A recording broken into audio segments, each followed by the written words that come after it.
You think if you could just find the right words, the perfect argument, that you could finally make them understand. Let me tell you something. Arguing with a narcissist is like trying to teach a pig to sing. It wastes your time and it annoys the pig. You are never, ever going to win an argument with them. And today, I'm going to tell you why and what to do instead. We're still talking about these toxic personalities, and I've heard from so many of you. You're exhausted. You're frustrated. You feel like you're talking to a brick wall. Today, we're getting down to brass tacks. We're going to talk about the number one mistake everybody makes trying to argue, and I'm going to give you the playbook to handle them without losing your mind. I'm focusing on this because I want to give you the power and insight to manage these people. Your peace of mind is what's at stake here. When you understand why arguing doesn't work and what to do instead, you take your power back. You stop being a victim and start being the architect of your own life. Look, you're trying to have a logical, rational discussion. They're not. They're in it to win. They will lie, cheat, steal, and throw you under the bus. It's not about finding the truth, it's about control. While you're sitting there trying to make sense, trying to be fair, trying to find common ground, they're playing an entirely different game. They're playing to dominate, to control, and to come out on top no matter what the cost. When you get upset, when you get angry, when you cry, that's narcissistic supply. They feed on it. The argument itself is a win for them because they've got your attention and your emotional energy. They will suck you dry. Every time you engage, every time you try to reason with them, every time you get emotional, you're giving them exactly what they want. You're feeding the beast. They are masters of gaslighting. They will twist your words, deny things they just said, and by the time they're done, you're going to be doubting your own damn name.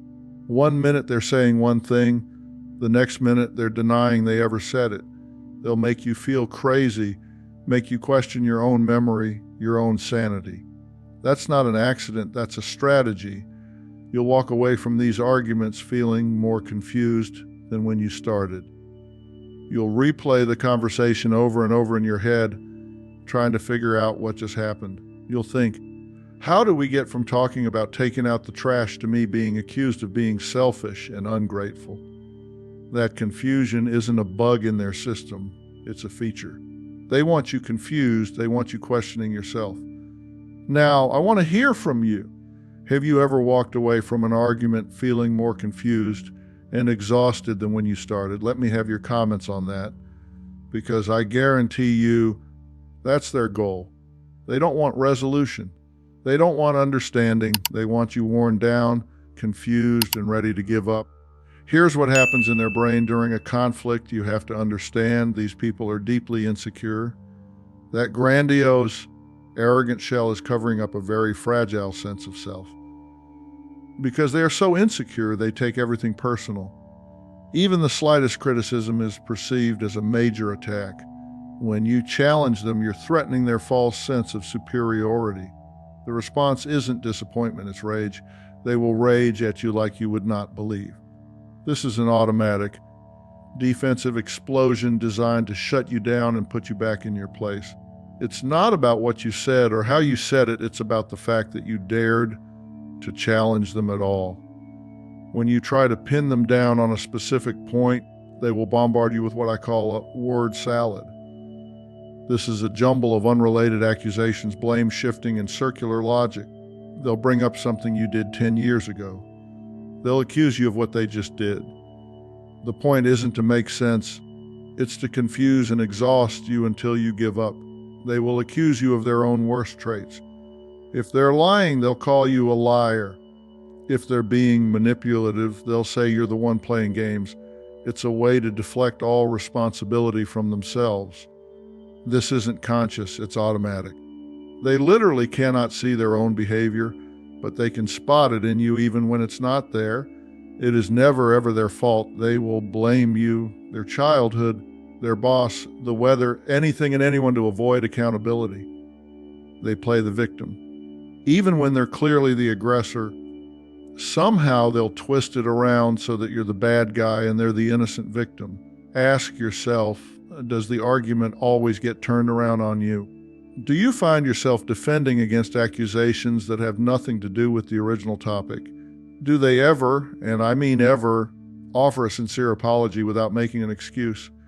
If you're answering yes to these questions, you're dealing with someone who isn't interested in resolution. They're interested in winning.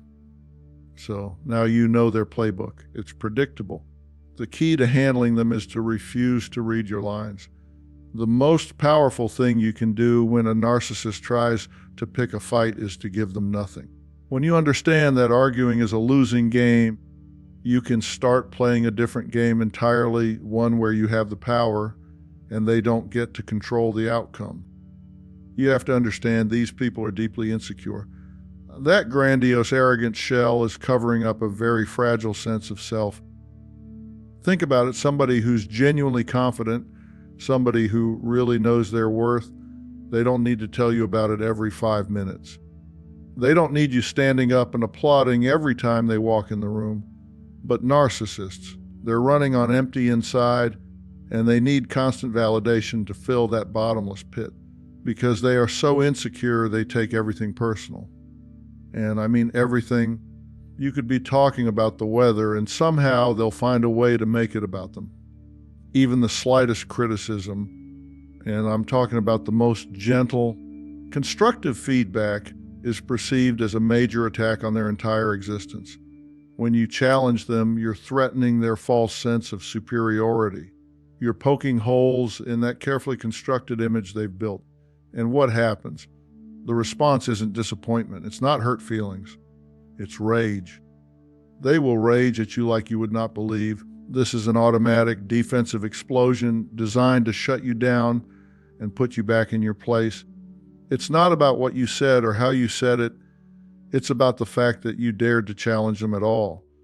I've seen this happen so many times. You'll be having what you think is a normal conversation, maybe pointing out a simple mistake or offering a different perspective, and boom, they explode. It's like you hit a tripwire.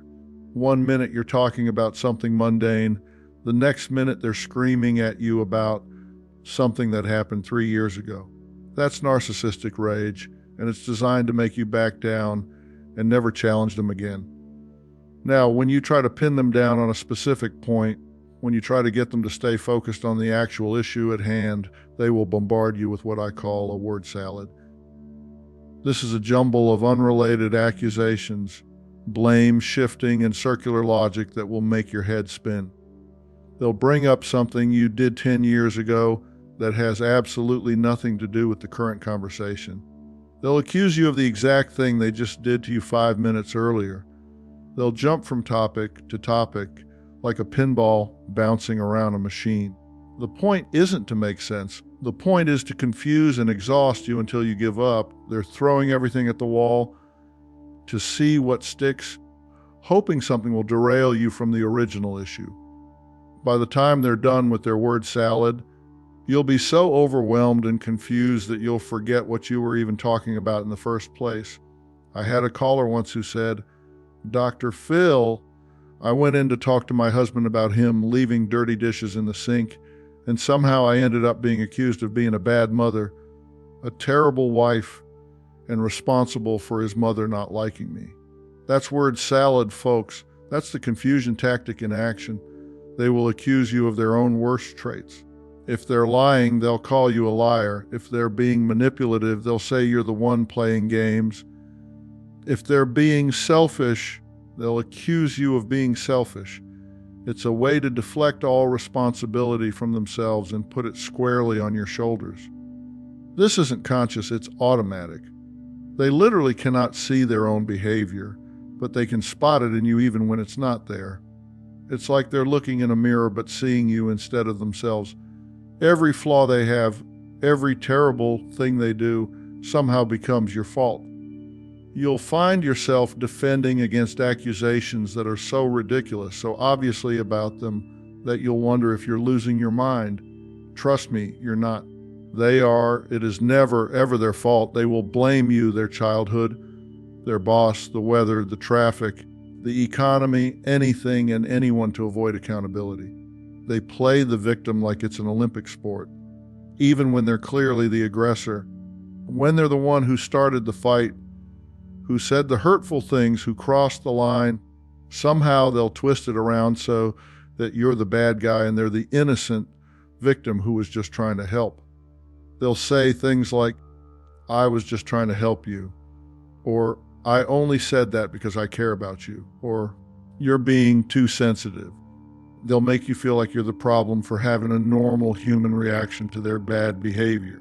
That's the victim play, and they're masters at it. Ask yourself, does the argument always get turned around on you?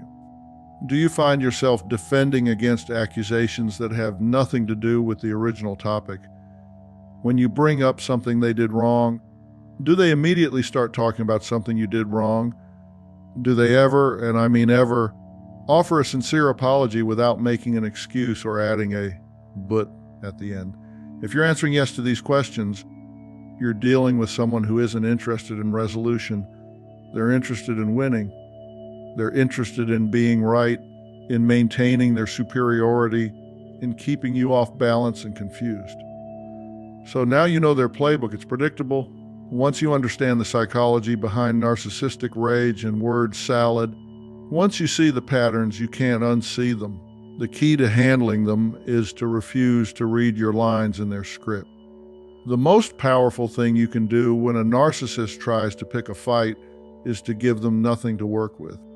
The most powerful thing you can do when a narcissist tries to pick a fight is to give them nothing. I call this the gray rock method. You become as boring and unresponsive as a gray rock. Remember, they need your emotional reaction. That's their fuel. When you don't provide it, their engine stalls.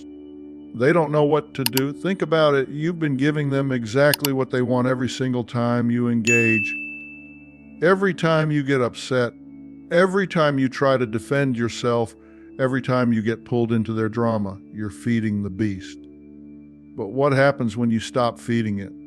What happens when you become so boring, so uninteresting, so completely unremarkable that they can't get anything from you? They move on. They find someone else to torment because you're not giving them what they need. I want you to picture an actual gray rock. It's sitting there on the ground, completely unremarkable. You walk by it without even noticing it. It doesn't react to anything. It doesn't get excited. It doesn't get upset. It doesn't argue back. It just sits there, solid and unchanging. That's what you need to become when dealing with a narcissist. When they make a provocative statement, don't take the bait. Use short, neutral answers. Okay, I see. Huh? Don't elaborate. Don't explain yourself. Don't defend yourself. Just give them nothing to work with. If you must communicate, stick to the bare facts. The appointment is at 3 p.m. The keys are on the counter. Do not discuss feelings. Do not get drawn into their emotional drama. They want you to react emotionally because that's how they maintain control over you. Keep your body language neutral. Don't roll your eyes, don't sigh, don't cross your arms in defiance.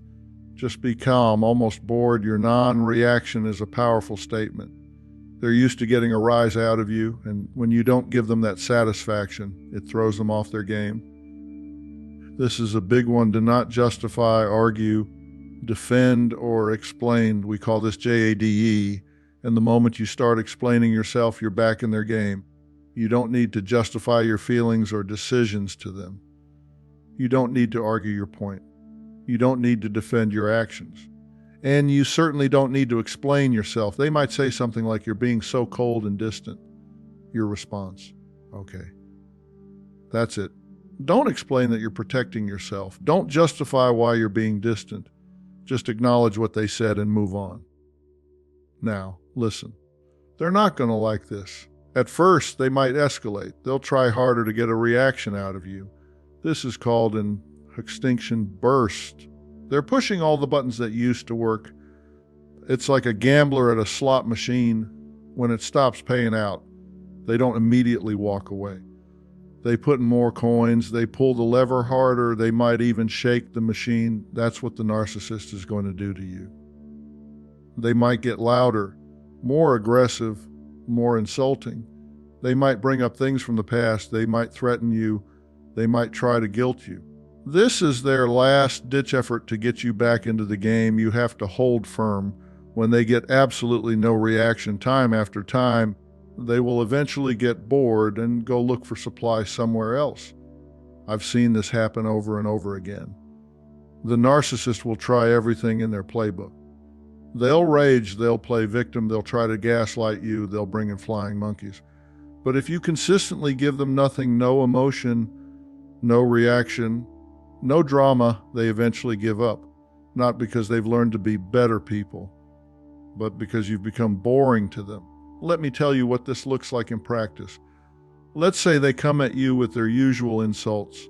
You're so stupid. You never do anything right. Your old response might have been to defend yourself, to list all the things you do right, to get emotional and hurt. Your new gray rock response. That's it. No emotion, no defense, no engagement. They might escalate. Are you even listening to me? I'm talking to you? Your response, I hear you. Still no emotion, still no engagement. They want you to fight back, to argue, to give them something to work with. Don't. If they ask you direct questions, give the most boring, factual answers possible. What did you do today? Went to work. What do you want for dinner? Whatever you want. Why are you acting like this? I don't know. Every answer is designed to end the conversation, not continue it. Avoid eye contact when possible. Eye contact is engagement, and engagement is what they're after. Look at your phone, look at the TV, look at anything except them. When you do have to look at them, keep your expression completely neutral. No smiling, no frowning, no showing any emotion whatsoever. The key is consistency. You can't gray rock them for a week and then blow up when they push the right button. You have to be a rock every single time, because the moment you crack, the moment you give them that emotional reaction, you've taught them that if they just push hard enough, long enough, they can still get to you. This isn't about being mean or cruel. This is about protecting yourself. You're not trying to hurt them. You're trying to stop them from hurting you. When someone is constantly trying to provoke you, constantly trying to get a reaction, constantly trying to feed off your emotional energy, the kindest thing you can do for yourself is to stop participating in that dynamic. The gray rock method works because it removes the reward from their behavior. They're not getting the attention they crave. They're not getting the emotional reaction they feed on, and they're not getting the control they desperately want. Without those rewards, their behavior toward you becomes less frequent and less intense. Your indifference is their kryptonite. When you stop caring about their opinion, stop reacting to their provocations, stop giving them power over your emotions, you take away their ability to control you. That's when you truly become free from their manipulation. A boundary isn't a request. It's not, I would appreciate it if you didn't yell at me. A boundary is a clear statement of what you will and will not tolerate, and what the consequence will be if that line is crossed. With a narcissist, your boundaries have to be rock solid because, trust me, they will test them. They will push and push and push until they find your breaking point. And if you cave even once, you've just taught them that your boundaries are negotiable. They're not. They can't be. Not with these people. Listen, I want you to understand something here. Most people think boundaries are about controlling other people's behavior. That's not what boundaries are about. Boundaries are about controlling your own behavior. You can't control what they do, but you can control what you do in response to what they do. That's where your power lies.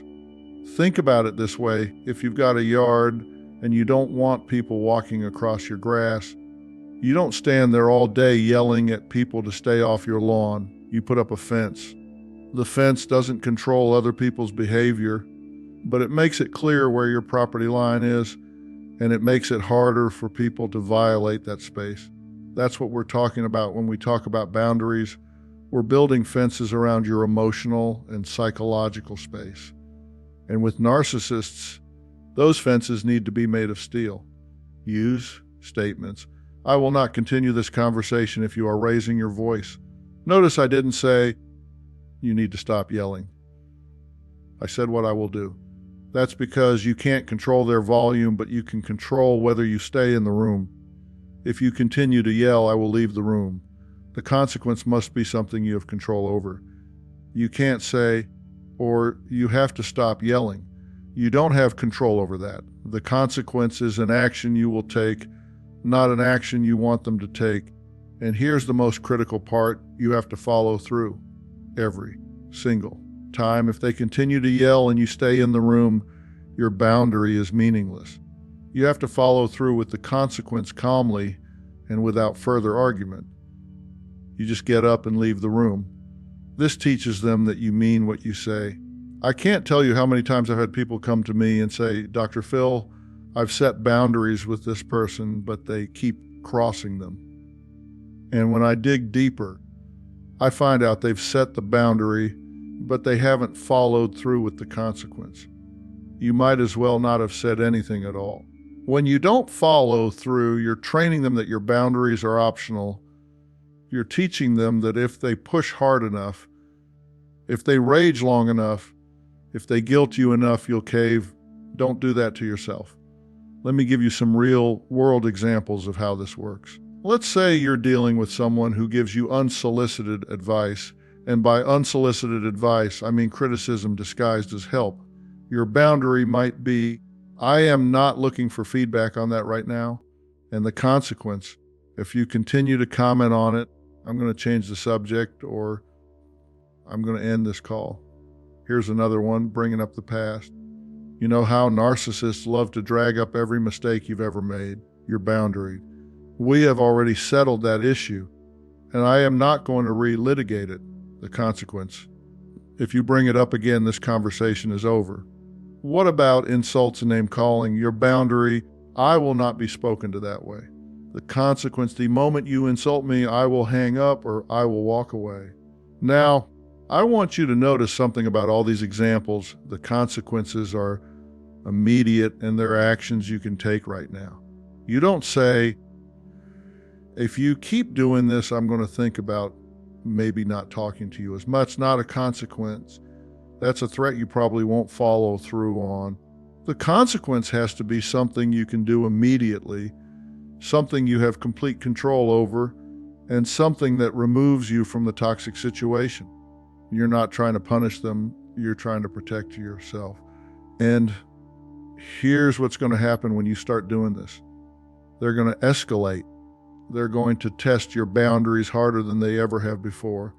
They might rage, they might guilt you, they might try to manipulate you by playing the victim.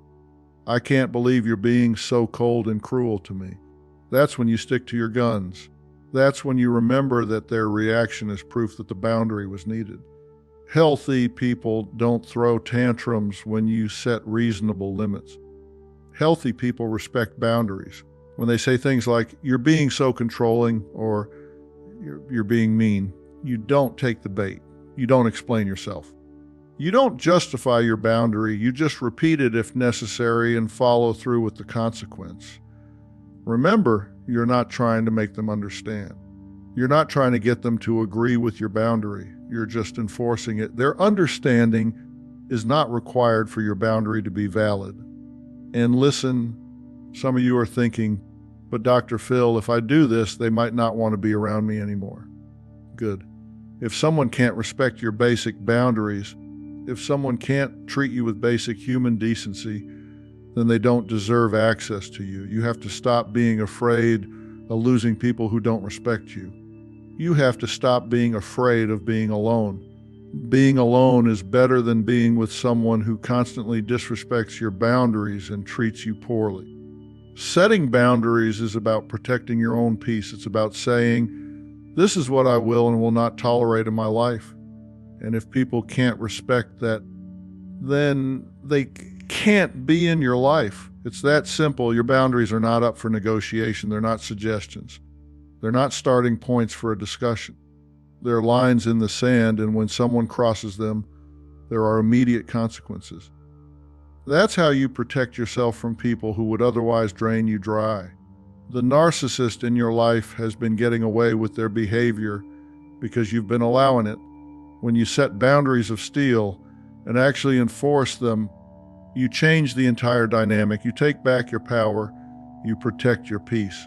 and you teach them that they can't treat you any old way they want to. That's what real boundaries look like. That's how you make them stick. So you've stopped arguing you're a gray rock and your boundaries are up. The narcissist gets frustrated. So what do? They recruit others to fight their battles. We call these people flying monkeys. They'll go to your friends, your family, your coworkers, and they will play the victim. They'll tell a sob story about how cruel and unfair you're being, and they'll get these people to come to you and plead the narcissist's case. It's like they've got their own little army of enablers doing their dirty work for them. The term comes from The Wizard of Oz, where the Wicked Witch had flying monkeys to carry out her evil plans. In the same way, narcissists use these people to extend their reach and maintain control when they can't get to you directly. These flying monkeys become the narcissist's agents, spreading their narrative, gathering information, and trying to manipulate you back into compliance. Now, here's what you need to understand about these flying monkeys. They're not necessarily bad people. Most of them are well-intentioned individuals who genuinely believe they're helping to resolve a situation. They might be your mutual friends, family members, or even strangers who've been fed a completely one-sided, distorted version of events. The narcissist has painted themselves as the victim and you as the villain, and these people have bought into that narrative hook, line, and sinker.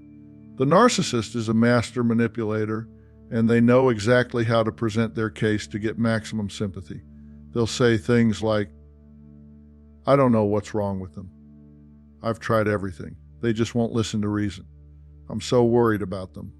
They'll play up their own suffering while making you look like the unreasonable, cold-hearted person who's causing all the problems. What makes this particularly insidious is that these flying monkeys often have their own unhealed wounds and vulnerabilities that the narcissist exploits. They might be people pleasers, empaths, or individuals who have their own issues with boundaries. The narcissist can sense these weaknesses and knows exactly how to manipulate them into doing their bidding. The biggest mistake you can make is to try and defend yourself to the flying monkey. "That's not what happened! Let me tell you my side!" The moment you do that, you're back in the drama. You're giving them ammunition to take back to the narcissist, and anything you say will probably be reported back in a twisted way. You're essentially arguing with the narcissist by proxy, which is exactly what they want. Don't engage in the details. Don't try to set the record straight. Don't defend your actions or explain your side of the story. The flying monkey didn't come to you for the truth. They came to you with an agenda, whether they realize it or not. They're operating from the narcissist's playbook, and you're not going to change their mind by giving them more information. Instead, you need to set a boundary with them. Use a simple, firm, and non-dramatic script. "My relationship with narcissist's name is private and I'm not going to discuss it with you." Or, "I appreciate your concern, but I have this handled." Don't elaborate, don't justify, don't explain. Just state your boundary clearly and calmly. If they persist, and they probably will, you use the same boundary technique we talked about earlier. As I said, I'm not discussing this. I'd love to talk about something else, but if you continue to bring this up, I'll have to end this conversation. Then follow through. If they keep pushing, you hang up the phone, walk away, or leave the situation. "Listen, I know this is hard." These might be people you care about, people you've had good relationships with in the past. But you have to understand that as long as they're serving as the narcissist's messenger, they're not acting in your best interest. They're acting in the narcissist's interest, even if they don't realize it. Some of these flying monkeys might be genuinely concerned about you. They might think they're helping by trying to get you to work things out or be the bigger person. But what they don't understand is that you're not dealing with a reasonable person. You're dealing with someone who's manipulative, abusive, and toxic. There's nothing to work out. There's no being the bigger person when the other person is determined to destroy you. Your goal is to make talking to you about the narcissist a complete dead end. When the flying monkeys have nothing to report back, when they get absolutely nowhere with you, The narcissist's strategy fails. They can't fight a proxy war if you refuse to show up to the battlefield. You're not being mean or cruel by setting these boundaries. You're protecting yourself. You're refusing to be manipulated through third parties. You're taking away the narcissist's ability to use other people as weapons against you. Some of these flying monkeys will eventually figure out what's really going on. They'll start to see the pattern, especially if the narcissist tries to use them against multiple people. But others will remain loyal to the narcissist, and that's their choice. You can't save everyone, and you can't open everyone's eyes to the truth. What you can do is protect your own peace and sanity. When you consistently refuse to engage with the flying monkeys, when you give them nothing to work with, you're sending a clear message that you won't be manipulated through proxies. You're shutting down the information highway that the narcissist relies on to maintain control and continue their games. The narcissist's power depends on chaos, drama, and keeping you engaged in their dysfunction. When you refuse to play along, when you stop feeding their system, you take away their ability to control you. That's real power. That's real victory. All right? This is the hard part. These people have spent months, maybe years, making you feel guilty and making you doubt yourself. When you stop arguing and set boundaries, that programming is going to scream at you. You need to give yourself permission to not feel badly. It is not your job to manage their emotions. Let me say that again. It is not your job to manage their emotions. Listen, when you've been living with a narcissist, they've been running a psychological warfare campaign inside your head. They've convinced you that you're the problem, that you're too sensitive, that you're the one causing all the drama. Every time you tried to stand up for yourself, they turned it around on you. Every time you questioned their behavior, they made you feel like you were losing your mind. That's not an accident. That's a deliberate strategy. They've been gaslighting you so long that you don't even trust your own perceptions anymore. You walk away from conversations with them feeling more confused than when you started. You question your own memory, your own sanity. You think, maybe I am too sensitive. Maybe I am the problem. I want you to understand something right now. You are not the problem. You are not too sensitive. You are not crazy. You are responding normally to abnormal behavior. When someone is constantly manipulating you, constantly twisting your words, constantly making you feel like you're walking on eggshells, feeling confused and upset is the natural response. You've got to strengthen your relationship with yourself. Talk to yourself with the same compassion you'd give to a friend in this situation. You'd tell them, you're not crazy, you're being manipulated, you have a right to be at peace. Here's what I want you to do. Be your own best friend. If your best friend came to you and said, I'm living with someone who puts me down constantly, who makes me feel like I can't do anything right, who twists everything I say and makes me feel guilty for having normal human needs, what would you tell them? You'd tell them to get out. You'd tell them they deserve better. You'd tell them that person is toxic and they need to protect themselves. Well, guess what? You need to give yourself that same advice. You need to be your own advocate. You need to stand up for yourself the way you would stand up for someone you love. Create a reality journal. After a conflict or a gaslighting attempt, write down exactly what happened. What was said, what was done. This isn't for them, it's for you. When you start to doubt your memory, you can go back and read your own words. It's an anchor to reality. I can't tell you how many times I've had people say to me, Phil, I know something's wrong, but I can't put my finger on it. I feel like I'm going crazy. That's the gaslighting talking. That's the confusion they've created in your mind to keep you off balance. When you write it down, when you document what actually happened, you're creating a record that can't be twisted or manipulated.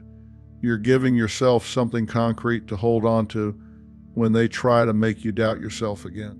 Listen to me on this. You are not going to get a sincere apology.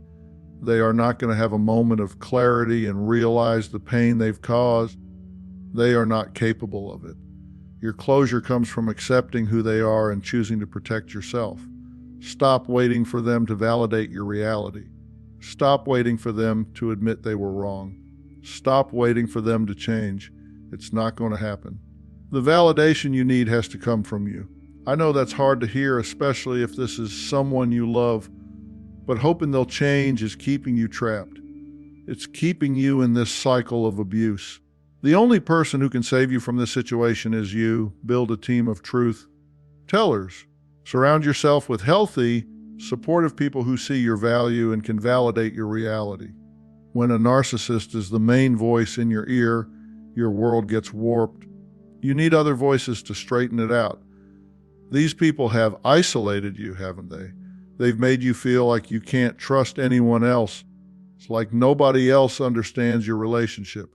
They've probably criticized your friends and family, made you feel guilty for wanting to spend time with other people. That's all part of the control. You need to reconnect with people who care about you. You need to rebuild your support system. You need people in your life who will tell you the truth, who will remind you of who you are when you start to forget. Don't be afraid to ask for help. Don't be afraid to tell people what's really going on. I know you've been trained to keep their secrets, to protect their reputation, to make excuses for their behavior. But that's not your job. Your job is to protect yourself. The guilt you're feeling right now, that's not your guilt. That's guilt they've programmed into you. Every time you tried to set a boundary, they made you feel guilty. Every time you stood up for yourself, they turned it around and made you the bad guy. They've trained you to feel responsible for their emotions, for their reactions, for their well-being. But you are not responsible for managing another adult's emotions. You are not responsible for keeping them happy. You are not responsible for walking on eggshells so they don't have a meltdown. That's not love. That's not a healthy relationship. That's control. Give yourself permission to put your own well-being first. Give yourself permission to say no. Give yourself permission to walk away from conversations that are toxic. Give yourself permission to not feel badly about protecting your own peace of mind. The road to recovery isn't easy, but it's necessary. You've been living in someone else's reality for so long that you've forgotten who you are. It's time to remember. It's time to rebuild. It's time to win the battle for your own mind. So let's bring it all home. We've talked about why arguing is a trap, the games they play like rage and word salad, and the powerful tools of the gray rock method and ironclad boundaries. We've laid out the strategy for handling flying monkeys and winning the inner battle against their programming. Now I want to talk to you about what real victory looks like when you're dealing with a narcissist. The best way to handle a narcissist isn't about having the last word. It's about not needing to have a word at all. The real victory isn't making them see the light. It's realizing that their light is broken and walking away to find your own. Listen, I know this is hard to hear, especially if you've been fighting this battle for years. You've been trying to make them understand, trying to get through to them, trying to find that magic combination of words that will finally make them see what they're doing. But I'm here to tell you that the moment you stop needing their validation, the moment you stop caring about their opinion, that's when you've won. Your indifference is their kryptonite. Your peace is their poison. When you are happy, calm, and successful without them, it's the ultimate proof that they were the problem. Your thriving life is the final, unarguable statement. Think about it. What does a narcissist need more than anything? They need your attention. They need your emotional energy. They need you to react, to engage, to give them that supply they're constantly craving. When you take all of that away, when you become completely indifferent to their drama, you've cut off their life source. I've seen this happen over and over again. The narcissist will rage and scream and throw their tantrums, but if you're not there to witness it, if you're not there to feed into it, it's like a tree falling in an empty forest. It makes no sound because there's nobody there to hear it. But here's what I really want you to understand about true victory. It's not about revenge. It's not about making them pay for what they've done to you. It's not about getting even or showing them how much they hurt you. That's still giving them power over you. That's still making your peace dependent on their reaction. Real victory is when you can look at them and feel nothing. Not anger, not hurt, not even pity, just nothing. When you can watch them have their meltdown and it doesn't affect your day. When you can hear through the grapevine that they're still playing their games with someone else and you just think, thank God that's not me anymore. The ultimate victory is your peace. It's waking up in the morning and not having to walk on eggshells. It's being able to have an opinion without worrying about setting off a bomb. It's being able to celebrate your successes without someone trying to dim your light or take credit for your achievements. Your peace is your power because it's the one thing they can't take from you unless you give it to them. They can't manipulate your peace. They can't gaslight your peace. They can't rage it away or guilt it away. Your peace is yours, and when you protect it fiercely, you become untouchable. I want you to imagine what your life looks like without their chaos. What does it feel like to come home to a place where you're not constantly analyzing every word, every gesture, every mood? What does it feel like to have conversations that don't turn into battlefields? What does it feel like to be around people who actually care about your thoughts and feelings? That's not just a fantasy. That's what life is supposed to be like. That's what healthy relationships look like. And the only way you're going to get there is by refusing to accept anything less. Your thriving life is the best revenge, but it's also the best reward. When you're living your life to the fullest, when you're pursuing your dreams, when you're building healthy relationships with people who respect you, that's when you've truly won. Because you're not just surviving their abuse anymore, you're thriving in spite of it. I want you to understand that choosing your peace isn't selfish. It's necessary. You can't pour from an empty cup. You can't help others if you're drowning in someone else's dysfunction. When you choose your peace, you're not just saving yourself, you're modeling for others what it looks like to have boundaries, to have self-respect, to refuse to be treated poorly. The narcissist in your life has probably told you that you're being selfish, that you're being mean, that you're abandoning them. That's manipulation. That's them trying to guilt you back into their game. But choosing your mental health, choosing your peace, choosing to protect yourself from abuse, that's not selfish. That's survival. And here's the beautiful thing about choosing your peace, it's contagious. When you start living peacefully, when you start setting boundaries, when you start refusing to engage in toxic behavior, other people notice, they see what's possible. They see that you don't have to live in chaos and drama. They see that there's another way. Your peace is your power, and when you claim it, when you protect it, when you refuse to let anyone disrupt it, you're not just changing your own life, you're changing the lives of everyone around you. That's the ultimate victory. Not just escaping the narcissist's control, but becoming the person who shows others that escape is possible. I'm doing this because I really want to have an impact on all of you and all of your lives. When you understand these dynamics, you take your power back. You stop being a victim and start being the architect of your own life. That's what this is all about, giving you the tools to build the peaceful, healthy life you deserve. If you haven't subscribed to my channel, do so now. Share this episode with one person you think needs to hear it. Let me have your comments. Let me have your questions. I appreciate you spending this time with me.